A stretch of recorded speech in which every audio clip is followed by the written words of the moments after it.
What's up, everybody? I'm Scott, I'm Jason. and you are listening to another episode of Liquid Kernedge.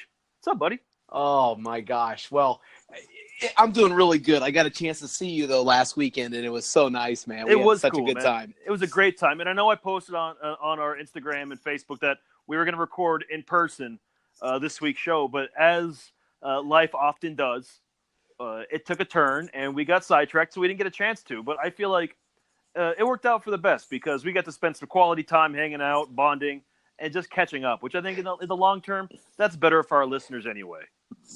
I totally agree. And we got to go flashback to 1978 with Danielle's birthday party. 40th birthday party, yeah. It was epic, man. Epic. Yeah. It was just a great, fun weekend. Yeah, we got to go to a 40th birthday party with a 70s theme, and dude, you were straight out of Saturday Night Fever. I'll give you that, man. Oh, man. Yeah, the only thing I was missing was the white platform shoes, bro. Yeah, that's true. And your lady looked beautiful. It was a good time. Yeah, we definitely gussied it up. You were looking good. You went a different approach. Yeah, I went with John Belushi from Animal House, the old college T-shirt, and Bluto Blartowski. So I was pretty happy with that. I didn't win any contests, but you know what? I was comfortable, and that's all that mattered to me. Yeah, I was. The two things I took away from that party is that women can put on a jumpsuit, and they're instantly back in the 70s. Yes. The second thing is that I was shocked the cutoff jean shorts on guys look. Yeah, we had a lot of friends that wore a lot of cutoff jeans. That was disturbing. Also, the guys that shaved their beards into mutton chops and handlebar mustaches. Oh my gosh, yeah. If they'd have worn any leather, it'd have been a gay biker gang. Oh, I mean, I'm telling you, man, I was floored. Like, and we're talking like nice beards. These guys had nice beards, and they, true to form for the 70s, shaved them so that they looked like they were from the 70s. Yeah. I mean, Dean was a spitting image. I mean, yeah. Wow. I mean, yeah. Our friend Mike, who's dating our other friend Julia, he did the mutton chops and handlebar mustache, and I saw him today when he came to have lunch with Julia, and he shaved everything off. Oh, he went all natural, back to natural. Okay. He looked like he's 12, like a giant, like 6'7", 12-year-old. I mean, it was insane.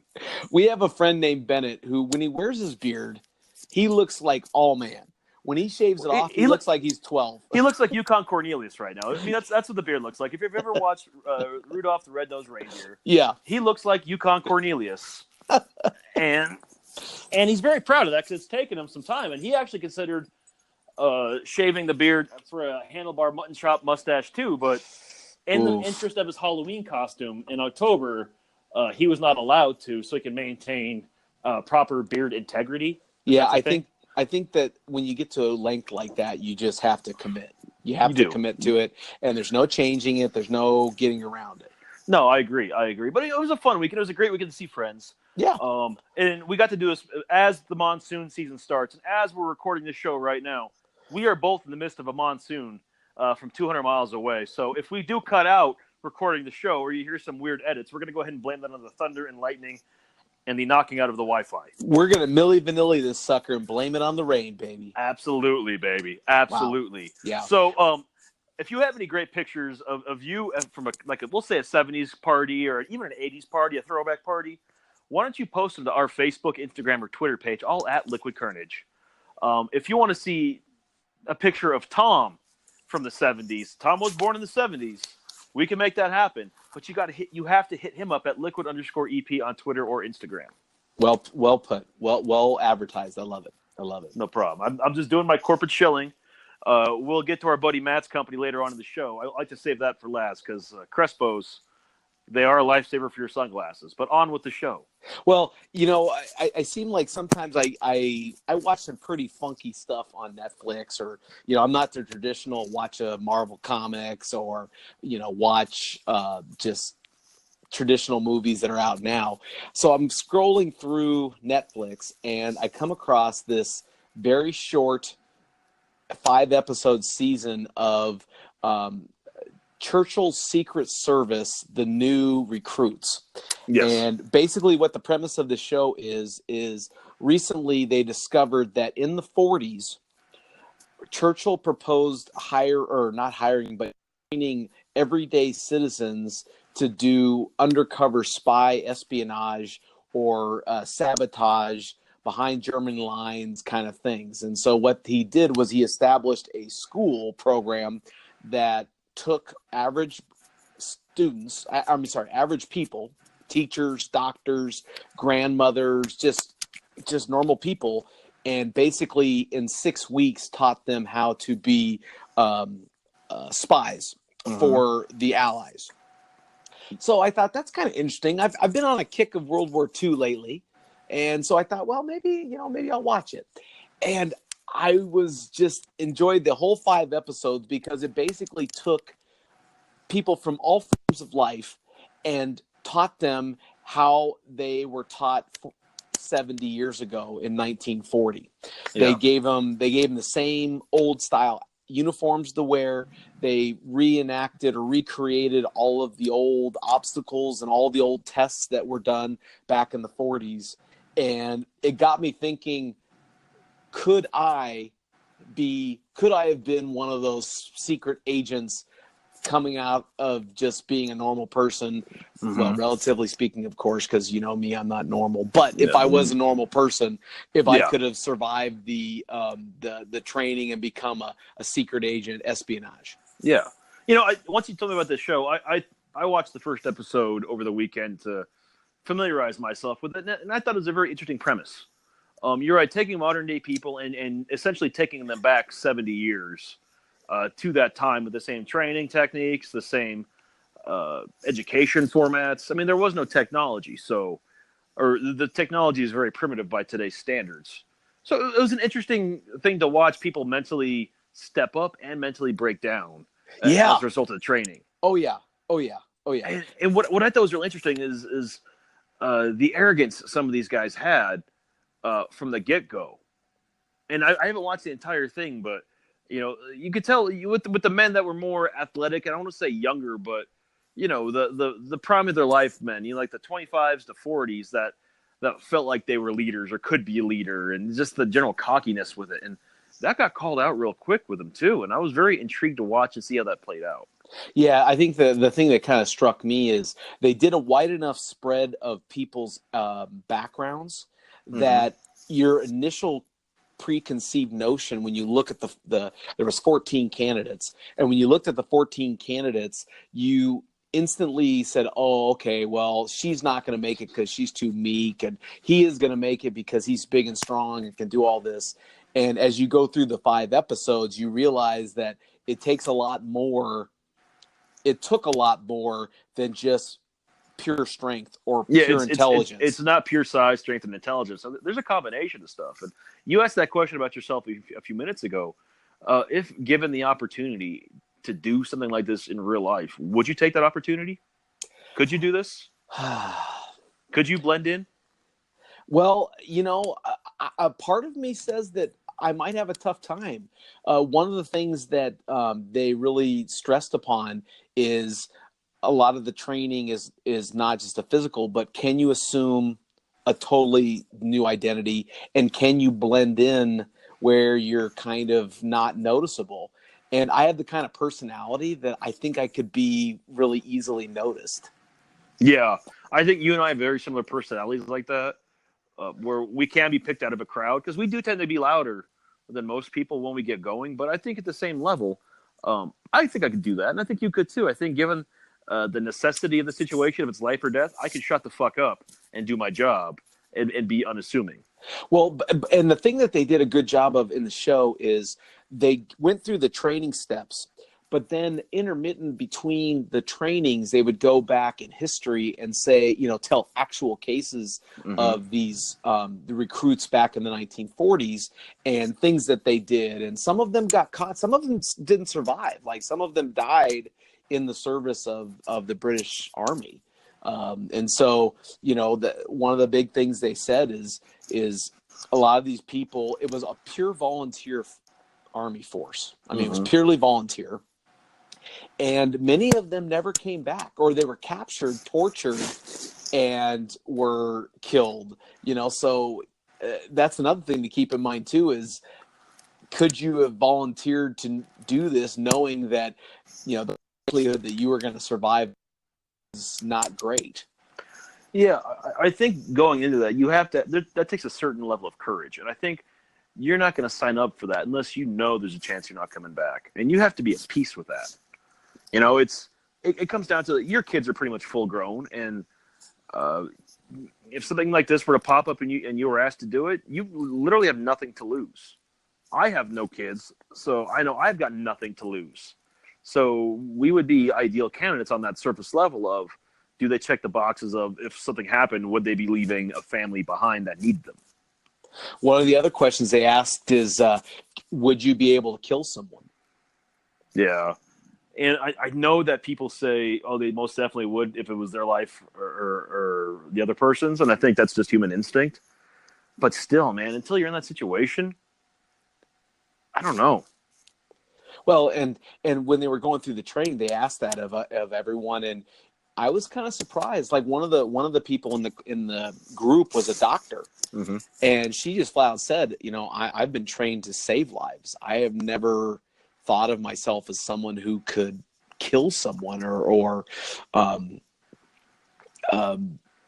you know, bring someone to their death, especially someone who is an innocent person. Well, Like, yeah. I guess some of the things were, hey, go kill these people in this group, and they weren't part of the army. They were just civilians on the other side. Yeah, that needed to let me kill. ask you that. Would you be able to kill for the greater good if they were innocent people? At least when I say innocent, I mean no blood on their hands. Yeah, they might be in the sake of this argument, Germans, but not in the military.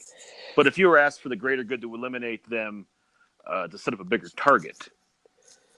Yeah, I agree with you. I guess in non-wartime, sitting around the campfire with friends and talking about it. Oh, sure, yeah, no, not even a problem. Actually, having to do it, you know, under the kind of stress that these people had to go under, I don't know. I mean, I don't know how I would react. It would be interesting to see how I would do in the training, because the first part of the training is all physical. Like Mm-hmm. it's physical. Like you have to run an obstacle course in a certain amount of time, and then um, you have to perform a group activity where you're given a gift, not a gift, but you're giving a task, and then you have to try to use as a team, try to solve the task. So yeah, what you're being asked for in those tasks though is to essentially pick a leader and see if you can follow that leader's lead and complete the task. Well, in the examples in the class, the leaders were always picked. No one ever volunteered for it. They were always picked by the instructors. Yeah, sometimes to just say, hey, this guy looks like a good leader. I want to see how he does. Sometimes it's, I want to put him in a test to see if he's got the stamina or the muster to be able to do it. And So just to keep the conversation moving along, because I don't want to give away too much of the show for anyone that could potentially watch it, because it is a very good show. I just like I want to know, would you be able to, if they called and said, Jason, we want you to do this, are you in? at this point, Like real time, yeah. like a general from America comes to your front door and says, Mr. Edgeworth, we understand your background in computers. We understand your background in this, and this. We'd like you to consider this top secret program, the Secret Soldiers of America. If you choose to accept, you need to come with him right now. Do you go with him? I don't think so. I really don't think so. I think that right now, under the circumstances, I don't have that kind of adventurous spirit in me that I would say, "Ooh, I want to be a spy. I want to be, to do that." Now, if and because it was a volunteer force, I wouldn't have had to go, because it was, it wasn't something I had to be forced into, and recruits could leave anytime, so it wasn't like they were stuck there. If they didn't like or want to do something, they could leave. That being said, I don't have that type of will to go do that, which sometimes makes me think, well, maybe that's why I would be a good candidate for it, because I don't I don't have like this grandiose idea of myself to think, oh man, I could do anything. I'm strong. I'm badass. Because really, they wanted people that could blend in. That could people that have the self-doubt, people that aren't sure they can do it, or at least portray the fact that they're not sure they can do it. Yeah, and I think that it just what it showed me was there are so many things about a person that would be required to do that, and it's not everything you think it would be. Sometimes it is you need to be strong, but sometimes sometimes you need to think analytically. Sometimes you need to be aware, like, you're aware of your surroundings, and all those things. Some people might have strengths in one or the other, but maybe not all of them. Yeah, I don't know, man. It's all interesting to me. I'm not sure I would go either at this point. I like there's a part of me that would say, yeah, you know what, you got to, like, what do you have to lose? Go see what it is. But there's another part that's like, well, you're good at research and whatever else. Maybe there's a back end position where I could do the information on the back end behind our lines to pass information along to our operatives. Yeah, I don't know what would be worse in your opinion: being really gung ho to do it and getting washed out, or not wanting to do it at all and you being the perfect spy. Oh, I think wanting to do it and been washing out, because that's setting yourself up for these giant hopes, and then finding out that that the government doesn't think you're as badass as you think you are. Oh, see, now I look at it from the other way. If I didn't want to do it and they were telling me you're the perfect spy to do this, I'd be like, oh shit, man, I don't want to do that. I don't want to. Yeah, and then to be told, oh no, you're perfect for this. This is exactly what you should be doing. I don't know. I'd be pretty frustrated on that point. Yeah, I think I'd be better at intel, just trying to, because that's a lot of what I do for my job now. Anyways, intel is I pick up things as I go and I listen, and you have to disseminate information, like what's true from what's not, and make sure you're getting the right information out to the proper channels. I mean, that's something I'm more interested in. Getting shot at behind enemy lines is not exactly my idea of a good time. Well, like the other thing I think about too is you have to constantly be looking around and being aware. Like you're not, like, we take so much for granted that we walk down the street and we don't think we're going to be shot, or we don't think we're going to be arrested by anybody.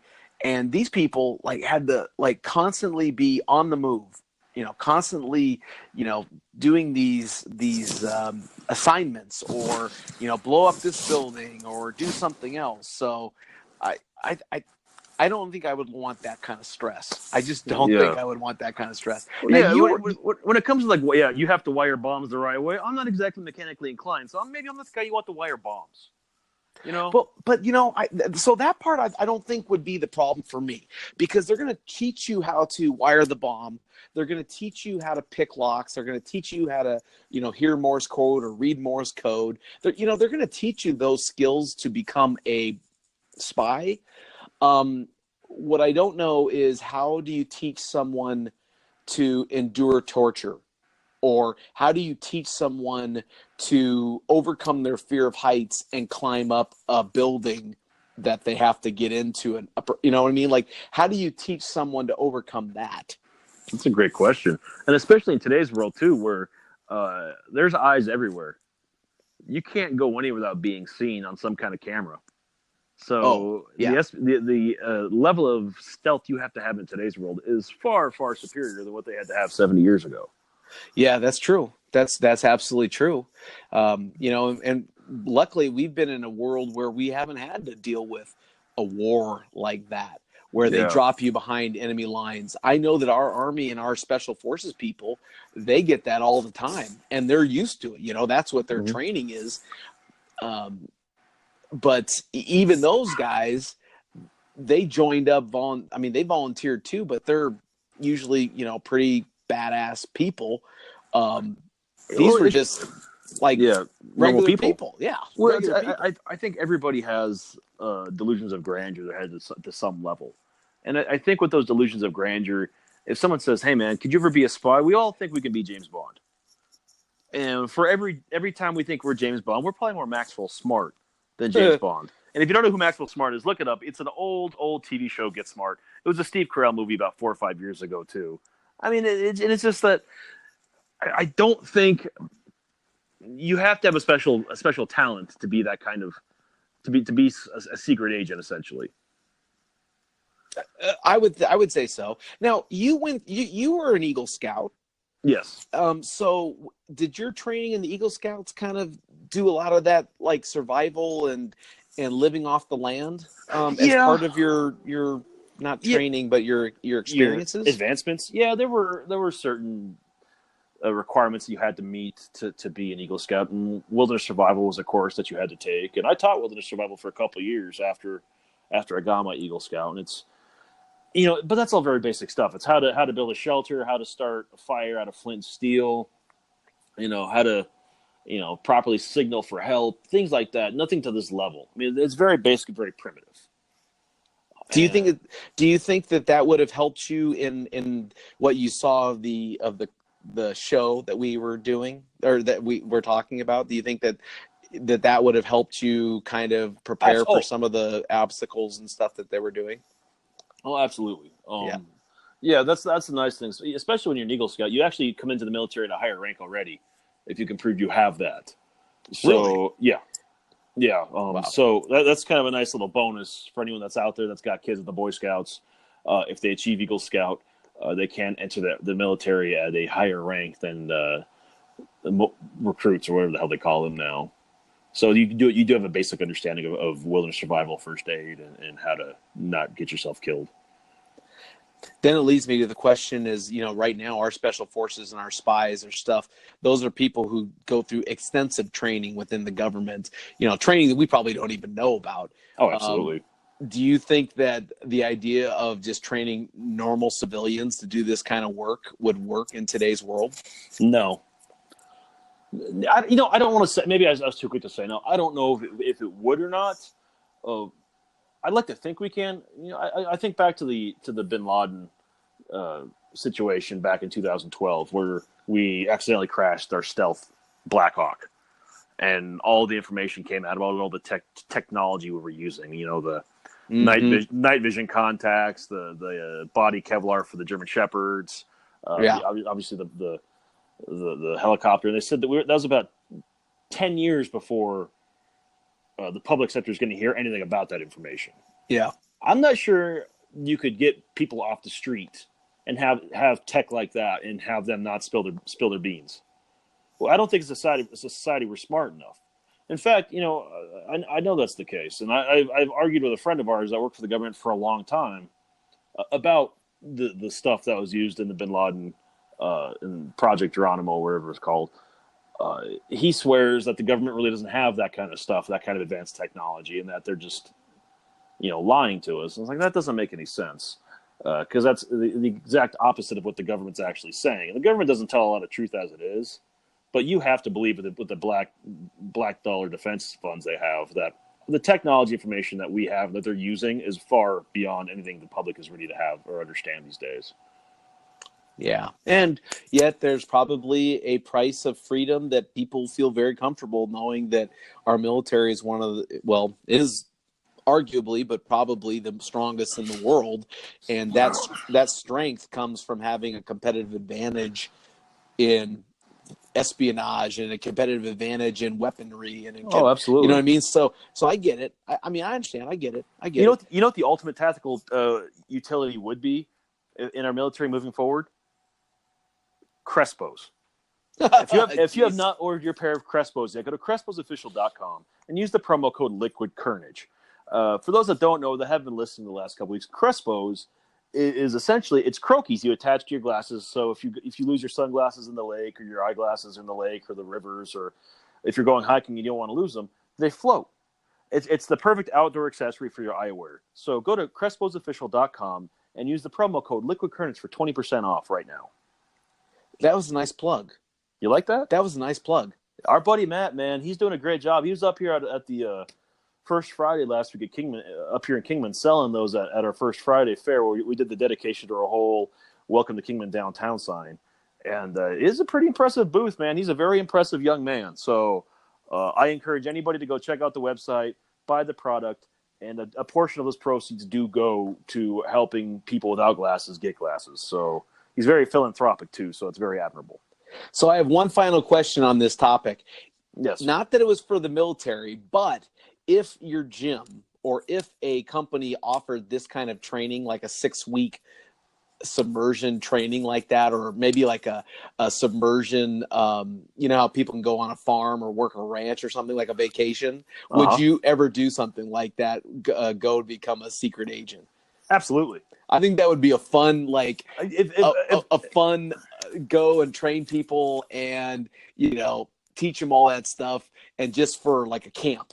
Yeah. A camp for adults. No, and I agree completely. I think it'd be a great time. I just feel like that everyone in their minds would expect a James Bond 007 experience and come out with a Get Smart, Maxwell Smart experience, to where you're a little bit more bumbling and not as intuitive as you think you are when it's all said and done.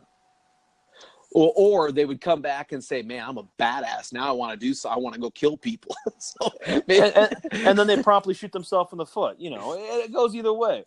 But yeah, I would absolutely, given the opportunity, what a great time. What a great chance to go do that. So fuck yeah, I'd go. Yeah, because I mean, they teach you how to pick locks. They teach you how to do Morse code. They teach you how to fight, you know, without weapons, like barehanded fighting. It's literally it's adult summer camp. So how can you say no to that? Yeah, I mean, it'd be very cool. It'd be very cool. And then, if we ever have to go to war, we have trained millions. Scott, I think I have a new business idea for us. We need to open up a camp for this.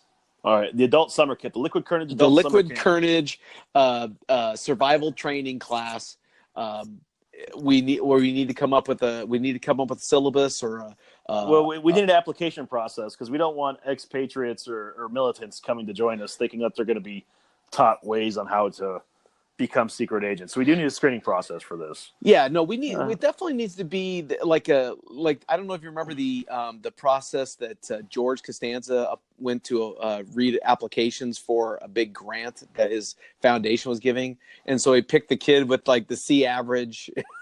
You know, because it was more like him. Yeah, we need to pick people like that. Like, so okay. if we pick people like us, everyone's gonna end up drunk, and no one's gonna get any kind of training done all week. We'll sit around telling stories. Yeah, it might be a perfect way to spend a summer camp, man. Yeah, maybe that's what year 3 of Liquid Kernedge is. We can get the Great American Road Trip done this year, and then next year it's the Liquid Kernedge summer camp.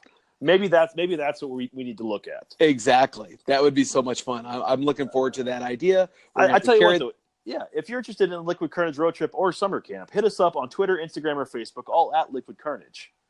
The name of the show that we were talking about, it's called Churchill's Secret Service, The New Recruits. It's on Netflix. It's only 5 episodes. I think each episode's about, 45 minutes. Yeah. It's an interesting watch. I think you'd have a good time with it if you're into that kind of stuff. And like I said, from a historical perspective, it's just cool to kind of see all the history about what normal people do and did to basically win the war for the Allies during World War II. So yeah, if you get a chance to watch it or get a chance to binge watch it, I definitely highly recommend it. And if you're not into anything, that's cool too. I would definitely recommend checking out How I Met Your Mother, The Office, or The Ranch on Netflix if that's more your cup of tea. All very good shows. All very good shows. Very binge watchable. Very binge watchable. Yeah, you can definitely get it. For the ladies, I hear One Tree Hill's very nice. I haven't started that one yet because I'm not that far into looking for something Dawson's Creek. Come on, dude. Oh, Dawson's Creek. Dawson's Creek, man. Dawson's Creek. Yeah, you know I bet Dawson's Creek is our executive producer Tom's favorite, like, guilty pleasure show. He'll never admit it, but if you think that's Tom's favorite show, hit him up on Twitter, Instagram, all liquid at liquid_EP. You know what? That sounds exactly like what we might need to put a survey up. Yep. What is the executive producer's favorite shows? Orange is the New Black. Mm-hmm. Dawson's Creek. Dawson's Creek.